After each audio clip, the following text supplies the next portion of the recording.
चलिए हम लोग स्टार्ट करते हैं बेटा। हमारा जो नया टॉपिक है या हम ये कह सकते हैं नया पेपर हमारा जो स्टार्ट होने वाला है बॉटनी में, पहला पेपर है जिसका नाम है diversity of virus bacteria and fungi.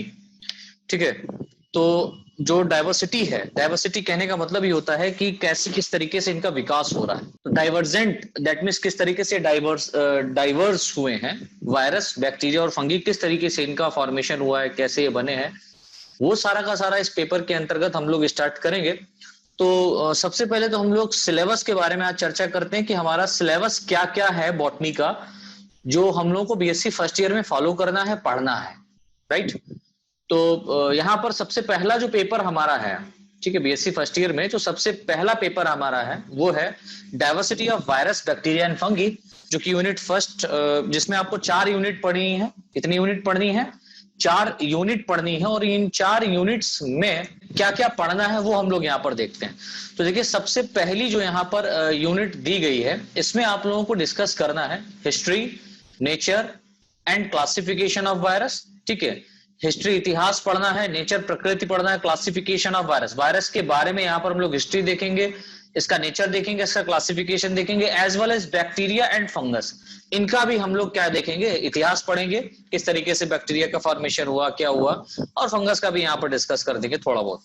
ठीक है, और इसके बाद में आपको यहाँ पर सेकेंड टॉपिक जो हमारा रहेगा डिस्कस करने योग्य, वो है history of virology and bacteriology, like bacteria, mycoplasma, yeast cell, इनकी संरचना, क्लासिफिकेशन और इनका नेचर ऑफ वायरस क्या है वो समझना है। ठीक है, नेक्स्ट हमारा रहेगा structure, that means gram positive and gram negative.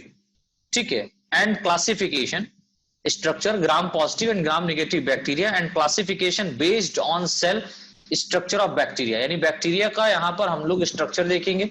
इसके साथ साथ इसमें स्टैनिंग मेथड भी हम लोग समझेंगे, staining method like gram positive कैसे होता है, ग्राम निगेटिव बैक्टीरिया कैसे होता है, ये सारा का सारा मेथड यहाँ पर हम लोग को समझना है। देन इसी में ही हम लोगों को classification and thallus organisation and reproduction in fungi, that means classification के बारे में समझना है, थैलस ऑर्गेनाइजेशन कैसे हुआ है, ठीक है, फंगस में वो देखना है, और फंगस में रिप्रोडक्शन कैसा होता है वो समझना है। फिर देखिए यहाँ पर economic important of fungi, fungus में किस तरीके से क्या इसके आर्थिक महत्व है, इकोनॉमिक इंपॉर्टेंट है वो समझना है। तो यहाँ से जो इंपॉर्टेंट है आपके एग्जाम के पॉइंट ऑफ व्यू से, वो सारे के सारे पॉइंट्स मैंने इंक्लूड किए हुए हैं, वो सब हम लोग पढ़ेंगे। ठीक है, अब इस यूनिट में जो भी चीज हम कवर नहीं कर पाएंगे, तो सेकेंड यूनिट जो हमारी वायरस की होगी उसके अंतर्गत, ठीक है, हम लोग वहां पर डिस्कस करेंगे। तो जैसे कि पहली यूनिट में मैंने आपको बताया ये सब पढ़ना है, तो पहली यूनिट में अगर कुछ छूटता है तो वो सारा का सारा वायरस, बैक्टीरिया, फंगस से रिलेटेड कुछ भी छूटता है तो वो आपका second, third and fourth unit में कंप्लीट हो जाएगा। राइट, तो यहाँ पर देखिए बेटा, जो सेकेंड यूनिट हमारी है वो पूरी वायरस के ऊपर है। वायरस के यहाँ पर हम लोगों को सिम्टम्स देखना है, ठीक है, इन्फेक्शन इन प्लांट, प्लांट के अंदर किस तरीके से वायरस इन्फेक्शन करता है, उसके क्या सिम्टम्स है वो समझना है। ट्रांसमिशन ऑफ प्लांट वायरस कैसे हो रहा है, प्लांट के अंदर वायरसेस का किस तरीके से ट्रांसमिशन हो रहा है, एक प्लांट से दूसरे प्लांट पे किस तरीके से जाते हैं। जीनोम ऑर्गेनाइजेशन क्या है उसको समझना है। Replication of plant virus, that means tobacco mosaic virus, और या इसी को हम लोग बोलते हैं टीएमवी, इसी को हम लोग बोलते हैं कि टीएमवी, इसकी फुल फॉर्म है टोबैको मोज़ेक वायरस। इसके बारे में यहाँ पर पढ़ना है डिटेल में। फिर यहाँ पर हम लोग को देखना है टेक्निक इन प्लांट वायरस, ठीक है, प्लांट वायरस की जो टेक्निक्स हैं उनके बारे में समझना है, लाइक यहाँ पर प्यूरिफिकेशन देखेंगे और सेरोलॉजी के बारे में डिस्कस करेंगे। फिर देखिए यहाँ पर नेक्स्ट जो हमारा टॉपिक रहेगा वो रहेगा structure and multiplication of bacteriophage virus, बहुत इंपॉर्टेंट है, ये आता है तो बैक्टीरियोफेज वायरस पे हम लोग डिस्कस करेंगे। राइट, फिर हम लोग यहाँ पर देखते हैं structure and multiplication of viroid, viroid के ऊपर शॉर्ट नोट आता है, वो हम लोग यहाँ पर देखेंगे। फिर देखिए हमारी थर्ड यूनिट जो है वो स्टार्ट होती है बैक्टीरिया के ऊपर, दैट मींस इस यूनिट में हम लोग बैक्टीरिया, दैट मींस जीवाणु, ठीक है, इसको हिंदी में कहते हैं, इसके बारे में पढ़ेंगे। और वायरस को हम लोग बोलते हैं विषाणु, ठीक है, तो जीवाणु और विषाणु के बारे में हम लोग यहाँ पर देखेंगे। तो बैक्टीरिया जो है इसमें क्या क्या देखना है, तो बैक्टीरिया में हम लोगों को देखना है इसका nutrition, type of bacteria, bacteria में न्यूट्रिशन किस तरीके से हो रहा है, कितने प्रकार से हो रहा है। नाइट्रोजन साइकिल जो मेथड है वो कैसे परफॉर्म हो रही है वो देखना है, बैक्टीरिया के थ्रू ही होता है, नाइट्रोबैक्टर्स जो होते हैं उनके द्वारा होता है। फिर बैक्टीरियल जीनोम एंड प्लाज्मिड क्या है इसको समझना है, बैक्टीरियल सेल डिवीजन कैसे हो रहा है। फिर यहाँ पर वेरिएबिलिटी इन बैक्टीरिया, वेरिएबिलिटी इन बैक्टीरिया कहने का मतलब है कि इसमें म्यूटेशन कैसे हो रहा है, प्रिंसिपल ऑफ जेनेटिक रिकॉम्बिनेशन कैसे हो रहा है, ये सारा का सारा यहाँ पर डिस्कस करेंगे। इस तरीके से वेरिएशन कैसे आ रहा है बैक्टीरिया के अंदर वो देखना है। फिर हम लोग यहाँ पर देखना है टेक्निक इन स्टेरलाइजेशन। स्टेरलाइजेशन की जो टेक्निक है वो प्रोसेस है, कैसे होता है, किस तरीके से स्टेरलाइजेशन हम कर सकते हैं, उसके बारे में हम लोग यहाँ पर डिस्कस करेंगे। तो यहाँ पर लिखा हुआ है bacterial culture and staining. Bacteria का कल्चर मीडियम यहाँ पर करेंगे। बैक्टीरिया को एक कल्चर मीडियम के अंतर्गत, इसको एक मीडियम के अंतर्गत ग्रो कराने का मेथड भी यहाँ पर हम लोग समझेंगे, और फिर स्टेनिंग मेथड भी यहाँ पर देखेंगे। तो यहाँ पर देखिए लिखा इकोनॉमिक इंपॉर्टेंस, क्या इंपॉर्टेंस है आपके बैक्टीरिया के, है ना, महत्व क्या है, आर्थिक महत्व क्या है, उसके बारे में समझना है। फिर फोर्थ यूनिट जो हमारी है वो फंगस के ऊपर पूरी डिपेंड है। फंगस दैट मींस बहुत सारे फंगस हम लोग को यहाँ पर पढ़ने हैं, इंपॉर्टेंट फंगस आपको देखना है।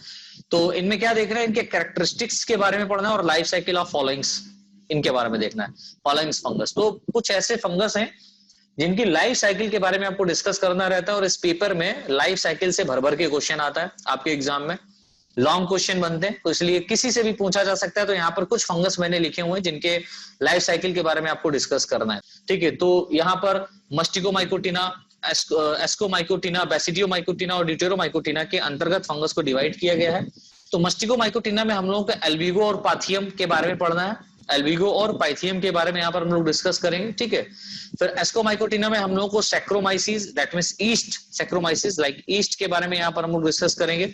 एस्परजिलस देखेंगे और एस्कोबोलस देखेंगे। ये आपके तीन फंगस जो हैं वो इंपॉर्टेंट है एग्जाम के पॉइंट ऑफ व्यू से। फिर बेसिडियोमाइकोटिना में आपको अस्टिलागो के बारे में पढ़ना है, पक्सीनिया ग्रेमिनिस के बारे में पढ़ना है, पॉलीपोरस के बारे में पढ़ना है, और अगेरिकस के बारे में पढ़ना है।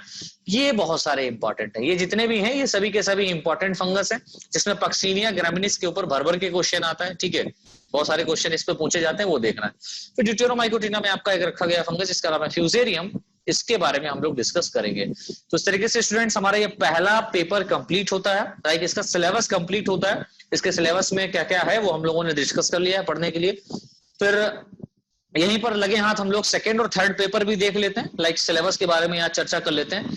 तो बीएससी फर्स्ट ईयर में बॉटनी सिलेबस जो आपका सेकंड पेपर है, सेकंड पेपर का जो नाम है वो है diversity of algae, lichen and bryophyte, ठीक है। एल्गी, लाइकेन एंड ब्रायोफाइट के डाइवर्सिटी के बारे में यहाँ पर समझना है। इससे पहले वायरस, है ना, बैक्टीरिया और फंगी के बारे में हम लोगों ने देखा है। तो एक लय चल रहा है, हम ये कह सकते हैं फाइलम के थ्रू ही पूरा हम लोग देख रहे हैं इंपॉर्टेंट पॉइंट। तो पहली जो यहाँ पर यूनिट आपकी है, इसमें आपको एल्गी और लाइकेन के बारे में डिस्कस करना है, बहुत इंपॉर्टेंट है। तो एल्गी में आपको क्या क्या पढ़ना है, एल्गी में आपको इसका जनरल कैरेक्टर पढ़ना है, ठीक है। रेंज ऑफ थैलस ऑर्गेनाइजेशन पढ़ना है, इसका रेंज ऑफ थैलस ऑर्गेनाइजेशन कैसा है, इस पे शॉर्ट नोट आता है, ठीक है। क्लासिफिकेशंस देखने हैं, ultra structure of eukaryotic algal cell देखना है, इस पे पूरा आपको एक क्वेश्चन बनता है। साइनोबैक्टीरिया सेल, ये भी क्वेश्चन आपका बनता है, इस पे भी हम लोग देखेंगे। Economic important of algae, algae के क्या आर्थिक महत्व है, ये भी हम लोग देखेंगे। जो लाइकेन यहाँ पर देखिए, एल्गी को हम लोग बोलते हैं शैवाल हिंदी में, और लाइकेन को हम लोग बोलते हैं शैवाक। क्या बोलते हैं, शैवाक। तो शैवाक क्या होते हैं, हम ये कह सकते हैं कि सर फंगस यानी कि फंगी प्लस एल्गी, इनके जो कंपोनेंट्स हैं वो आपस में मिल करके क्या बनाते हैं, लाइकेन बनाते हैं, शैवाक बनाते हैं। और इसमें क्या पढ़ना है, बहुत इंपॉर्टेंट है, ये बड़ा मजा आएगा लाइकेन पढ़ने में। इसके कुछ पॉइंट्स इंपॉर्टेंट हैं जो आपके बहुत ज्यादा इंपॉर्टेंट, जैसे कि यहाँ पर देखिए लाइकेन में हम लोगों को पढ़ना है क्लासिफिकेशन, इसका क्लासिफिकेशन देखना है, थैलस ऑर्गेनाइजेशन हम लोगों को देखना है, ठीक है। इसका रिप्रोडक्शन देखना है, physiology and role in environment pollution देखना है, ठीक है। यानी कि फिजियोलॉजी के बेसिस पर इसका रोल क्या है और इसका क्या एनवायरमेंट, हम ये कह सकते हैं एनवायरमेंट इश्यूज, सॉरी एनवायरमेंट में इसका पॉल्यूशन, एनवायरमेंटल जो पॉल्यूशन है, जो पॉल्यूशन हो रहा है, पॉल्यूशन कहने का मतलब जो प्रदूषण हो रहा है, उसमें इसका क्या महत्व रहता है, बड़ा रोल रहता है, वो क्या है, उसके बारे में हम लोग यहाँ पर देखेंगे, ठीक है। फिर देखिए यहाँ पर हम लोगों को सेकेंड यूनिट में कुछ एल्गी के बारे में पढ़ना है, जैसे कि the characteristics and life cycle of algae, इसके कैरेक्टर के बारे में और लाइफ साइकिल के बारे में यहाँ पर हम लोग डिस्कस करेंगे एल्गी के। तो इसको भी कई पार्ट में डिवाइड किया गया है, दैट मींस साइनोफाइटा है, क्लोरोफाइटा है, बेसिलियोफाइटा है, जेंथोफाइटा है, फियोफाइटा है, ठीक है, और रोडोफाइटा है। इनके अंतर्गत कुछ एल्गी यहाँ पर रखे गए जिनपे देखना, जैसे कि साइनोफाइटा में आपको माइक्रोसिस्टिस और ऑसिलेटेरिया, ये दो आपके एल्गी हैं जो इंपॉर्टेंट हैं, वो आपको यहाँ पर साइनोफाइटा के अंतर्गत डिस्कस करना है। माइक्रोसिस्टिस पे कभी कभी क्वेश्चन पूछा जाता है, लेकिन ऑसिलेटोरिया पर क्वेश्चन आता है, ये हम लोग देखेंगे और डिटेल में देखेंगे, बड़ा मजा आएगा। ये वाला चैप्टर जो भी है बॉटनी का बड़ा अच्छा है, ये पढ़ने में मजा आएगा। फिर क्लोरोफाइटा की बात करें तो क्लोरोफाइटा में हम लोग को वॉल्वॉक्स पढ़ना है, हाइड्रोडिक्टियन पढ़ना है और उडोगोनियम पढ़ना है। वॉल्वॉक्स के बारे में यहाँ पर चर्चा करेंगे, हाइड्रोडिक्टियन के बारे में यहाँ पर देखेंगे और उडोगोनियम के बारे में देखेंगे। इसके साथ साथ कोलियोकीट और कारा भी हम लोग को यहाँ पर पढ़ना है, ठीक है। कोलियोकीट और कारा के बारे में भी हम लोग यहाँ पर देखेंगे, सारा डिटेल सब देखेंगे इसका। फिर बेसिलियोफाइटा में हम लोगों को नेविकुला के बारे में पढ़ना है। बेसिलियोफाइटा में हम लोग को क्या देखना है, एक आपका एल्गी रखा गया है नेविकुला, उसको देखना है। जेंथोफाइटा में आपका आता है वॉकेरिया, इसको देखना है। और फियोफाइटा में आपका आता है एक्टोकार्पस, एक्टोकार्पस के बारे में यहाँ पर हम लोग डिस्कस करेंगे, ये भी आपका एक एल्गी है। और रोडोफाइटा में आपका आ रहा है पॉलीसिफोनिया, तो रोडोफाइटा में आपका रखा गया पॉलीसिफोनिया, इसके बारे में हम लोग यहाँ पर डिस्कस करेंगे, राइट। चलिए, फिर हमारा जो यहाँ पर थर्ड यूनिट है, जो थर्ड यूनिट है, इसके अंतर्गत हम लोगों को क्या डिस्कस करना है, ब्रायोफाइट्स के बारे में पढ़ना है मेनली। तो ब्रायोफाइट्स में हम लोगों को क्या देखना रहेगा, यहाँ पर जनरल कैरेक्टर देखना रहेगा, क्लासिफिकेशन और रिप्रोडक्शन, इसके बारे में पहले यहाँ पर थोड़ा सा समझना रहेगा, देखेंगे हम लोग। फिर उसके बाद में हम लोग यहाँ पर gametophytic and sporophytic organisation of Bryopsida, that means Bryophyta के अंतर्गत जो गैमेटोफिटिक और स्पोरोफिटिक ऑर्गेनाइजेशन है वो हम लोग को यहाँ पर समझना है। दैट मींस यहाँ पर ब्रायोप्सिडा और एंथोसेरोटॉप्सिडा, ब्रायोप्सिडा और एंथोसेरोटॉप्सिडा के अंतर्गत जो यहाँ पर ब्रायोफाइट्स रखे गए, इनके हम लोगों को गैमेटोफिटिक और स्पोरोफिटिक ऑर्गेनाइजेशन के बारे में समझना है। तो ब्रायोप्सिडा में आपका रखा गया पोगोनेटम, ठीक है, एक ब्रायोफाइट है, इसके बारे में डिटेल में पढ़ना है। और एंथोसेरोटॉप्सिडा के अंतर्गत आपका रखा गया एंथोसेरोस, इसके बारे में हम लोग डिस्कस करेंगे, ठीक है। तो जब पेपर स्टार्ट करेंगे तो वहां पर इसको पढ़ेंगे, लेकिन पहले हम बताए दे रहे हैं आपको। फिर देखिए हमारा फोर्थ जो यूनिट रहेगा बच्चों, वो फोर्थ यूनिट है gametophytic and sporophytic organisation of Hepaticopsida. Hepaticopsida में आपको रिस्किया और मार्केंशिया के बारे में पढ़ना है। रिस्किया और मार्केंशिया हम लोग फोर्थ यूनिट में डिस्कस करेंगे, इस पे क्वेश्चन आपका बनता है, राइट। चलिए, तो इस तरीके से 4 यूनिट हमारी सेकेंड पेपर में कंप्लीट होती हैं। देन इसके बाद में जो हमारा पेपर स्टार्ट होता है वो है थर्ड पेपर, और थर्ड पेपर है हमारा diversity of pteridophyte and gymnosperm. Clear. तो diversity of pteridophyte and gymnosperms में हम लोग को पहली यूनिट जो डिस्कस करनी रहेगी वो रहेगी टेरिडोफाइट, ठीक है, टेरिडोफाइट्स। तो टेरिडोफाइट्स में देखिए क्या क्या पढ़ना है आपको। यहाँ पर जनरल फीचर्स हम लोगों को देखेंगे, क्लासिफिकेशन देखेंगे, स्टीलर सिस्टम समझेंगे, एंड स्टीलर सिस्टम का जो इवोल्यूशन हुआ है उसके बाद stealer system like xylem phloem, इसका कैसे इवोल्यूशन हुआ है, ठीक है, वो समझेंगे, या ये क्या होते हैं वो देखेंगे। फिर यहाँ पर कंपैरेटिव स्टडी ऑफ मॉर्फोलॉजी हम लोग को समझना है, ठीक है, मॉर्फोलॉजी के बारे में देखेंगे यहाँ पर टेरिडोफाइट्स के। एनाटॉमी के बारे में भी डिस्कस करना है, डेवलपमेंट के बारे में डिस्कस करना है, वेजिटेटिव एंड रिप्रोडक्टिव सिस्टम्स के बारे में भी हम लोग यहाँ पर चर्चा करेंगे। और किसके बारे में करेंगे, तो यहाँ पर आपके दो हैं, लाइकोप्सिडा और आपका सीलोप्सिडा। तो लाइकोप्सिडा और सीलोप्सिडा के अंदर अगर आप देखें तो यहाँ पर लाइकोपोडियम, लाइकोप्सिडा और सिलेजिनेला, ये दो रखे गए हैं, लाइकोपोडियम और सिलेजिनेला, ये आपके लाइकोप्सिडा में रखा गया है।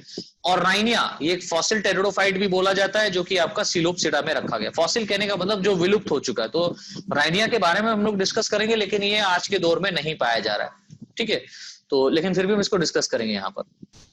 तो सेकेंड यूनिट जो आपकी है वो सेकेंड यूनिट जो है, इसमें हम लोग देखेंगे टेरिडोफाइट्स के बारे में समझना है। यहाँ पर general and comparative accounts of gametophytic and sporophytic system in Filicopsida. Filicopsida के बारे में हम लोग यहाँ पर देखेंगे, जो कि एक टेरिडोफाइट ही है, राइट।